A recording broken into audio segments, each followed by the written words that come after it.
Good evening. নামখানাতে আমার এবারের পুজোর এটা হলো শেষ অধ্যায়। আমার আরও একটা নতুন ব্লগে তোমাদের সকলকে জানাই স্বাগত।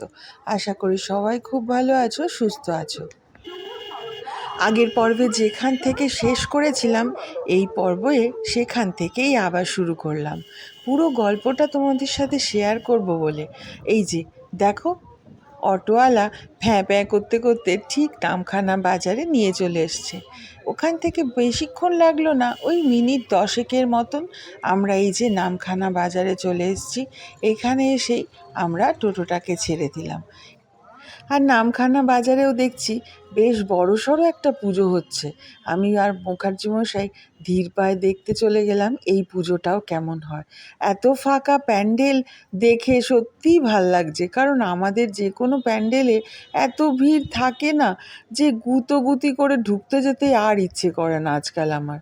চলো ভেতরটা দেখি। আর এই থিমটা কিন্তু বেশ ভালো, এটা একটা থিমের পুজো।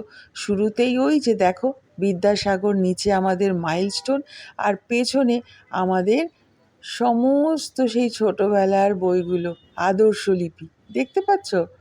চলো এবার ভেতরটায় ঢুকি। এই পুজোটা দেখে মনে হচ্ছে এই থিম একদম মোবাইল নিয়ে। যেহেতু ব্যাকগ্রাউন্ডে বিশাল জোরে মাইক বাজছে গান, তো আমি সেই জায়গাটা, এই অংশটুকু একদম মিউট করতে বাধ্য হলাম, কারণ নইলে তো কপিরাইট খেয়ে যাব। এই দেখো, আমাদের মোবাইল শুধু রান্না পোড়ায় না, সংসারও পোড়ায়। এক একটা সমস্ত ক্যাপশন, সবার হাতে একটা করে ফোন, কিন্তু কাজ রয়েছে, কাজে ফাঁকি। এইটা জানো তো খুব বাস্তব কথা। আমি প্রত্যেক দিন এই জিনিসটা খুবভাবে উপলব্ধি করি, কারণ আমি যে রোজ জীবনের সাথে যেই আমাদের ওতপ্রোতভাবে ফোন জড়িয়ে, ফোন ছাড়া তো চলতেই পারবো না, এটা ঠিক কথা। সারাদিনে ফোন আমাদের অনেক কাজে আসে, কিন্তু জানো এই ফোনের জন্য কাজের দেরি, কথা বলতে হয়, মনোমালিন্য বেশি হয়। আর সত্যিই কিন্তু বাচ্চা কাচ্চারা আজকাল অত বেশি খেলাধুলোও করে না, সমস্ত ফোন। দেখো চারপাশে এই যে চেস, দাবা, গুটি, লুডোর গুটি সব পড়ে রয়েছে, কারণ বাচ্চারা তো আজকাল এগুলো খেলেই না। এটা যে কত ভালো একটা সুন্দর থিম করেছে দেখো চারপাশটায়। ওইদিকে মাঠে ফুটবল রয়েছে, বাচ্চা দুটো দুপাশে দাঁড়িয়ে মোবাইল নিয়ে রয়েছে। এটা বিশ্বাস করো, মাঠগুলো আজকাল খুব বেশি অংশে ফাঁকাই থাকে। এই দেখো, স্কুল পড়ুয়াদের স্কুলে ফেরানো। যাই ভেতরটায় ঢুকি। আর সারা দিনের মধ্যে আমাদেরই এতবার ফোন কল করতে হয়, এত ফোনের গুড মর্নিং মেসেজের আনসার দিতে হয়, অনেক দেরি হয়ে যায় জানো। মধ্যে একটা গোপাল সোনা দেখলাম, ঠাকুর দেখে গেল। এই দেখো ঠাকুরটা কি সুন্দর! আর এই পুরো ঠাকুরটার মূর্তিটা তৈরি হয়েছে কি দিয়ে জানো? বস্তা দিয়ে। এই দেখো, এমন কিছু বিশাল একটা জিনিস দিয়ে নয়, খুব সামান্য জিনিস দিয়ে এত অপরূপ একটা ঠাকুর তৈরি করেছে। সত্যি গো, আমি মুগ্ধ হয়ে গেলাম আজকে এই ঠাকুর প্রতিমা দেখে।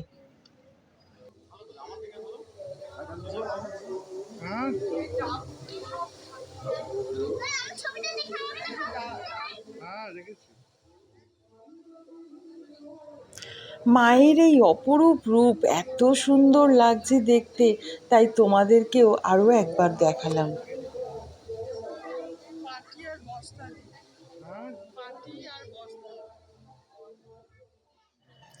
আর এই দেখো প্যান্ডেলের যেই ডেকোরেশনগুলো করেছে, এগুলো কিন্তু সমস্ত বিস্কুট দিয়ে। কি বিস্কিট বলো তো? ক্রিম কেক আর বিস্কুট। দেখেছো মানুষের আইডিয়াও কত, কত সামান্য জিনিস, অথচ দেখো সব চারপাশে এইগুলো সব বিস্কুট। এই দেখো, দারুণ সুন্দর লাগলো প্যান্ডেলটা। আমরা দেখে ঠেকে বেরিয়ে গেলাম। এইবারে আমরা যাব নামখানার একদম বিখ্যাত হাতানিয়া দোয়ানিয়া ব্রিজ দেখতে। তবে তার আগে আবার বরের টাকা তুলতে লাগবে বলে এটিএম খুঁজে বেড়াচ্ছে। এখানে কাজও ছিল একটু। এইদিকে এত তাড়াতাড়ি সন্ধ্যা নেমে আসছে, আমরা একটা টোটো পেয়ে গেলাম। তবে এখানকার মানুষগুলো বোধহয় সবাই খুব ভালো, টোটোওয়ালাটাও এত ভালো। আমরা যেই বললাম যে আমরা এই ব্রিজটা দেখতে যাব, উনি আমাদের সমস্ত বলে দিলেন এবং এমনভাবে নিয়ে যাচ্ছে মনে হচ্ছে যেন ওনার কর্তব্য আমাদেরকে দেখানো, যেই যে আমরা হাতানিয়া দোয়ানিয়া ব্রিজের ওপর উঠে গেছি আর উনি আমাদের সব বলে দিচ্ছিল। আকাশের রংটা দেখো, আর এই যে নামখানা জায়গাটা ছোট্ট একটা জায়গা, গ্রাম মতন, 24 পরগনার মধ্যে পড়ে কলকাতার। জানো, মাত্র 7,000 লোকের বাস, কিন্তু নিচ দিয়ে দুটো রিভার আছে। এই যে নদীটা গেছে, এই নদীটার নাম হচ্ছে হাতানিয়া দোয়ানিয়া।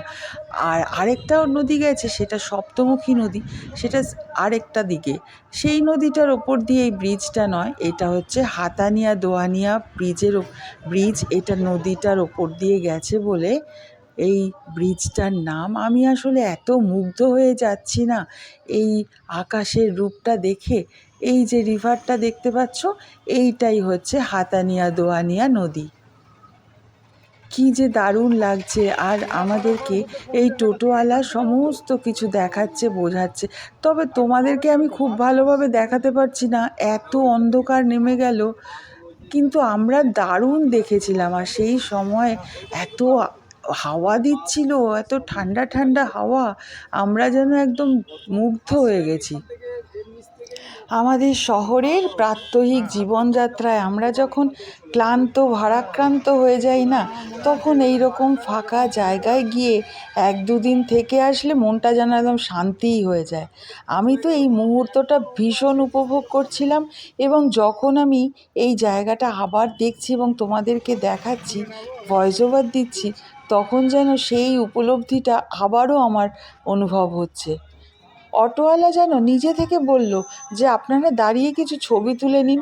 তবে ব্রিজে কিন্তু অটো বা টোটো দাঁড়ানো একদম নিষিদ্ধ। আমরা দাঁড়িয়ে কোনো রকম তাড়াহুড়ো করে 2-4টে ছবি তুলে নিলাম। কি সুন্দর ঝিকমিক ঝিকমিক করছে দেখো আলো।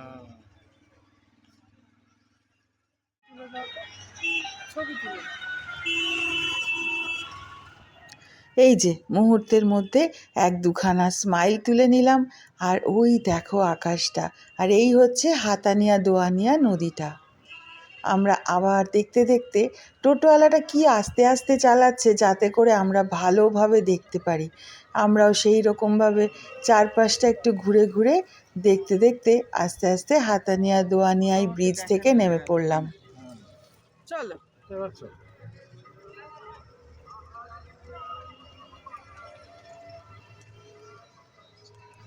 এই ব্রিজটা থেকে আমাদের যেইখানে আমরা এসে উঠেছি, সেইখানে দূরত্ব একদমই কাছাকাছি, ওই মিনিট 5-7 হবে, বা ম্যাক্সিমাম 10 মিনিট। এর মধ্যেই দেখো পৌঁছে গেলাম। ওই যে আলো ঝলমল করছে বাড়িটা, এই বাড়িটাতেই কিন্তু এসেছি। আগের বারে ব্লগে দেখেছিলে, সবটাই তোমাদের দেখেছি। এই দেখো রাত্রের এই বাড়িটা কি সুন্দর সেজে উঠেছে। এইবার চলো ভেতরে যাই। আজকে তো সপ্তমীর সন্ধেবেলা, কালকে মহা অষ্টমী। আর এই যে দেখো, ঢুকেই তো দেখেছো সামনে কতগুলো চেয়ার পাতা, আর বাঁ দিকে হচ্ছে এইখানে ফাংশান। ওই পরিবারের লোকজন, অতিথিরা সবাই মিলিয়েই এই ফাংশান নিজেদের মতন করে পরিচালনা হচ্ছে। এত সুন্দর প্রোগ্রাম হচ্ছে, তোমাদের সাথে সেইখানের অংশও একটু একটু করে দেখাবো। আর এইখানে দেখো এক মনে হচ্ছে আরতি। আসলে আমরা যত পুজো প্যান্ডেল দেখি, সেইখানে গিয়ে ঠাকুরের সাজসজ্জা আর প্যান্ডেলের রূপ দেখতে দেখতেই তো সময় কেটে যায়, মায়ের সাথে সেই সময়টার কাটানো হয় না। আমরা প্রদীপ জ্বালিয়েছি সবাই মিলে, যখন ঠাকুরের এই আরতি হচ্ছিল না, এই প্রদীপটা দেখো কীরকম জ্বলে উঠল। অপূর্ব একটা অনুভূতি হচ্ছিল, যেটা আমি তোমাদেরকে ভাষায় প্রকাশ করতে পারবো না। তারপরে চললো ঢাকের তালে তালে আমাদের একটু কোমর দোলানো, সবাই মিলে একসাথে। আমি তো নতুন, কিন্তু তাও আমি ভীষণভাবে মজা করেছি, কারণ সবাই একটুও বুঝতে দেয়নি যে আমরা অপরিচিত।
আমি আমার এত বছরের জীবনে এই রকমভাবে পুজো উপভোগ কোনো দিনও করিনি। আমার জীবনে এই যেন প্রথম। আর এই সৌভাগ্যটা পেয়ে আমি যে কি খুশি হচ্ছিলাম! দারুণভাবে আমরা এখানে আরতির সাথে সাথে আরতির তালে তালে নাচছিলাম। আর এইবার শুরু হলো ছেলেদের নাচ। কথা না বলে ওদের একটু নাচগুলো উপভোগ করি।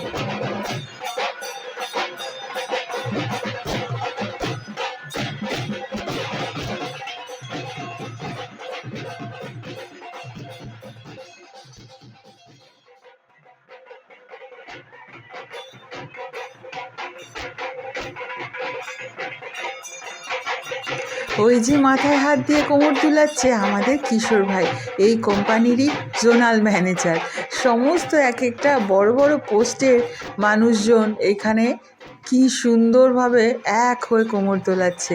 সঙ্গে কিন্তু আমার মুখার্জি মশাইও রয়েছেন, পাশ থেকে বাঁ দিকে পাঞ্জাবি পরে হাত তুলে, চিনতেই পারছো নিশ্চয়ই।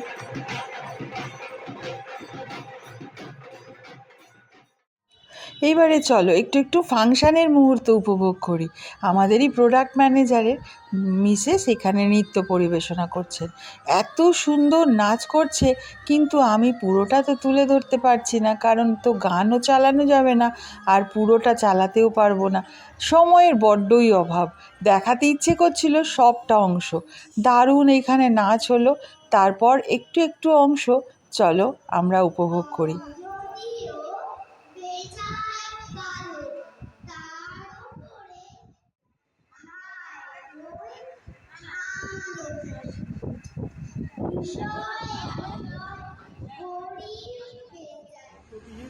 এরপরে শুরু হলো ছোট্ট একটা নাটক। এই নাটকের মরাল অফ দ্য স্টোরিটাও দারুণ।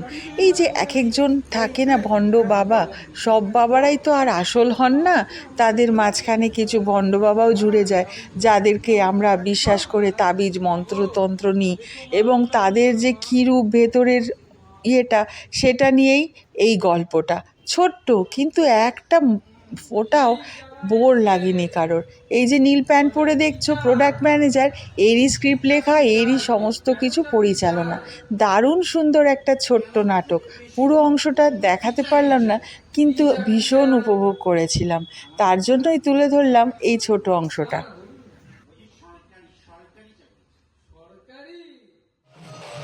এরপরে কুমারী পুজোর একটু মুহূর্ত, যদিও এই মুহূর্তটার আমি সাক্ষী হতে পারিনি, কারণ আমরা তখন বেরিয়ে এসেছিলাম।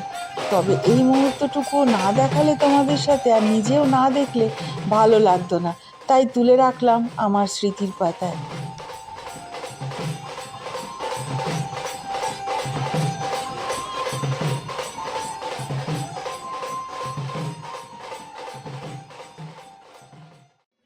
আর এই দেখো, আমার বররা আবার সকলের সাথে চা খেতে বেরিয়ে নামখানার আরও একটা প্যান্ডেলে গিয়ে দেখে ঢাকের তালে তালে এত সুন্দর নাচ হচ্ছে, সেটাও তুলে নিয়ে এসে আমাকে দিল। আর আমিও সেই অংশটুকু দেখে তুলে রাখলাম আমার এই ডায়েরিতে। কি সুন্দরভাবে নাচছে আর কি সুন্দরভাবে ঢাকের তালে তালে বাজাচ্ছে দেখো। এই ঠাকুরটাও দারুণ সুন্দর দেখতে।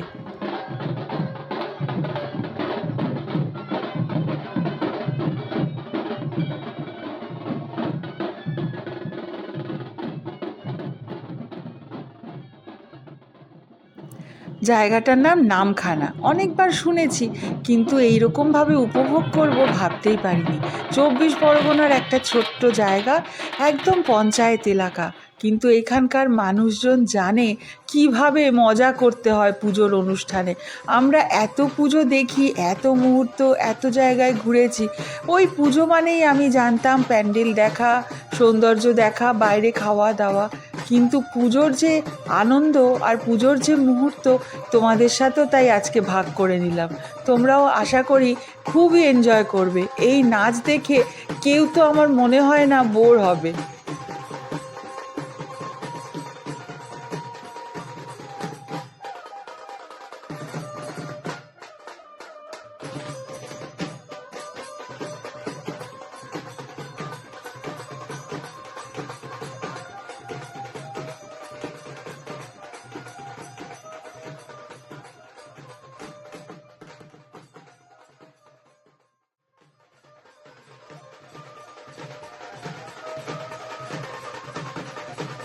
কেমন মজা লাগে বলো তো, মনে হয় না দেখতেই থাকি আর নিজেও একটু তালে তালে কোমর দোলাই, কিন্তু না, সময় তো বড্ডই কম।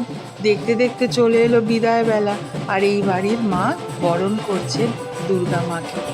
এই সময়টা না বড্ড মন ভারাক্রান্ত করে, কিন্তু তবুও আমাদের এই বিদায় বেলা আসে বলেই আবার মায়ের চলে যাওয়ার সময়টা আসে বলেই আবার মায়ের আসার অপেক্ষায় আমরা দিন গুনি।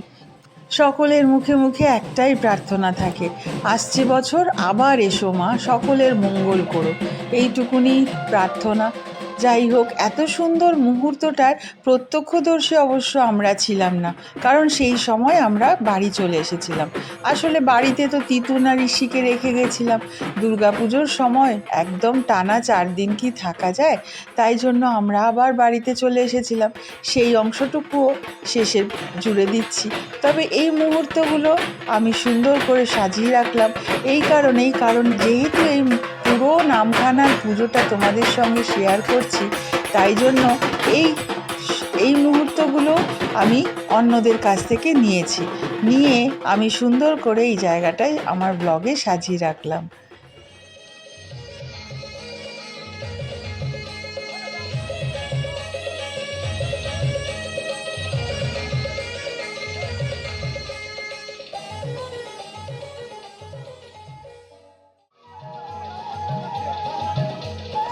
মায়ের বিসর্জনের সময় সবাই মিলে কি সুন্দর ঢাকের তালে তালে, যেইখানে প্যান্ডেলে মা ছিলেন সেই জায়গাটায় কি সুন্দর নাচ করছে।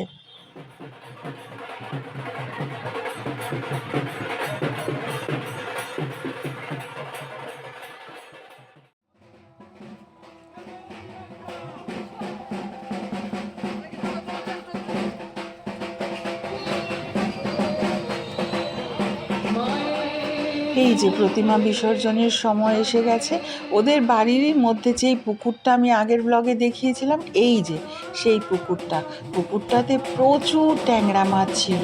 আমি জানি না সব ট্যাংরা মাছগুলো বা মাছগুলো বেঁচে থাকলো কি মরে গেল।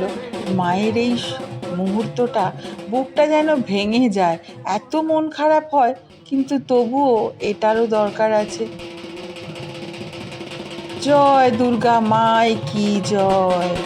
মায়ের বিসর্জন সমাপ্ত, আমি পুরো গল্পটাই তোমাদের সাথে শেয়ার করলাম। এর মধ্যে মধ্যে কিন্তু ছিল প্রচুর খাওয়া দাওয়া, প্রচুর আনন্দ, এক রাশ আনন্দ, তার মধ্যে আতশবাজির এই রকম দৃশ্য। কি যে সুন্দর, কি যে অপূর্ব লেগেছে। ওনাদের বিসর্জনের পরে মাটন, পমফ্রেট মাছ, নানা রকমের মেনু সব মিলিয়ে আমার চোখে দেখা মায়ের শ্রেষ্ঠ আরাধনা। এইদিকে আমরা অষ্টমীর দিনই বিকেলবেলায় বেরিয়ে পড়েছিলাম লোকাল ট্রেনে চেপে, সুন্দর এই রকম মাঠ দেখতে দেখতে। মন পড়েছিল একটু নামখানাতেও, কিন্তু তবুও বাড়ির টানও কম ছিল না, কারণ ফেলে রেখে এসেছিলাম ছেলে মেয়েকে। সেই টানও কি কম বলো? ওইদিকে ওরা কি করছে সেই চিন্তায়ও তো মাথায় অস্থির হয়ে যায়। আমরা তো প্রাণ ভরে আনন্দ করেছি, কিন্তু ছেলে মেয়েকে রেখে এসেছি। আসলে ছেলে মেয়ের নানা রকমের প্রোগ্রাম ছিল, তারাও ফেলে রেখে আসতে পারছিল না। এইদিকে আমার ছেলের তো আবার অফিস, সেই অফিসেরও ছুটি পায়নি, সব মিলিয়ে ছেলেও ছুটি পায়নি বলে আসতে পারেনি। এই যে আমরা দুজন কর্তাগিন্নি বসে লোকাল ট্রেনে চেপে চলে আসলাম। তারপরে একটা রিক্সা ধরে আমাদের পাড়ার পুজো দেখতে দেখতে বাড়িতে ফিরলাম। কেমন লাগলো আজকের ব্লগটা কমেন্ট করে অবশ্যই জানিও কিন্তু। আর হ্যাঁ, ভালো লাগলে লাইক দিতে ভুলো না। নিজেদের অনেক খেয়াল রেখো, সুস্থ থেকো। আবার তোমাদের সাথে দেখা হবে আমার পরের একটা ব্লগে। ততক্ষণের জন্য বাই বাই।